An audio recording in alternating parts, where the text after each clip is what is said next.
At this point, let's bring in CBS News immigration and politics reporter Camilo Montoya-Galvez because, Camilo, with this issue of children being deported, there's now confusion. The administration is saying the parents wanted to take them. That's not necessarily the case for each of them. Can we start with the child that was deported despite an attempt to change custody? Help us understand what's happening there. Here are the facts as we know them. We know that according to federal court documents, there was this mother from Honduras who had an order of deportation because she was in the U.S.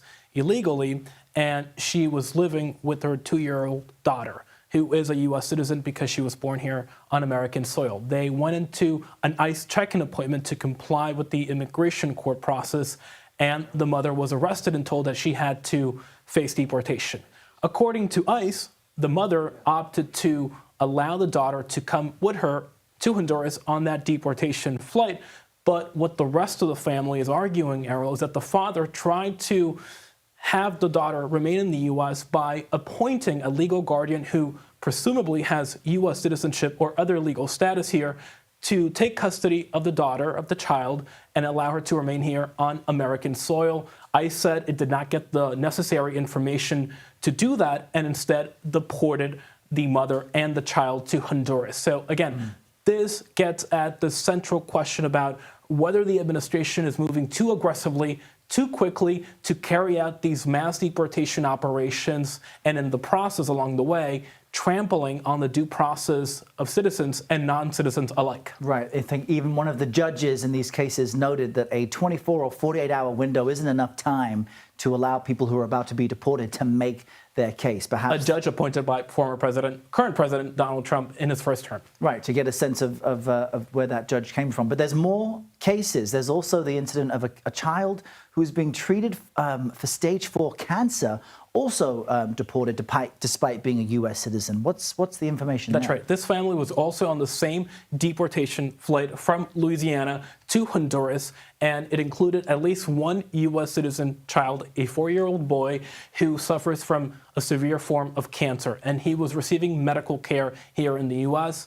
Like in the other family, his mother was in the U.S. illegally and had a deportation order. But according to advocates, the family did not get a chance to consult with lawyers and also with doctors as to the child's health condition before the deportation took effect. And now that family is also now in Honduras. ICE's position and the administration's legal position is that the children who are U.S. citizens by virtue of their American citizenship can ultimately come back when they want to, but we're talking about children again, and the parents who were deported are now banished from the U.S. for at least 5 years, so they cannot come with them back to the U.S. So the open question is how those children will be able to come back to American soil. Precisely, and for that child, the healthcare disparity between Honduras and the U.S. is quite notable. Camilo, we appreciate you bringing us the latest on all of this. Thanks so much. Now, while the White House is laser focused on immigration, fresh new CBS News polling shows Americans are actually critical of the administration in other sectors. We've got some information to show you. As this new poll reveals, President Trump's approval rating has now dipped to 45%. That's down from 53% on February 9th. Also, 75% of people polled think Mr. Trump is making major changes to how the government works. And as you see on your screen, only 9% believe he's actually not making changes. And this is also interesting. 53% believe the U.S. economy is now getting worse since the beginning of the president's second term. Around 70% of MAGA Republicans, though, believe the economy is getting better. And we also have these numbers to show you. A majority of those polled believe the administration is not focusing enough on lowering prices and focusing too much on implementing tariffs.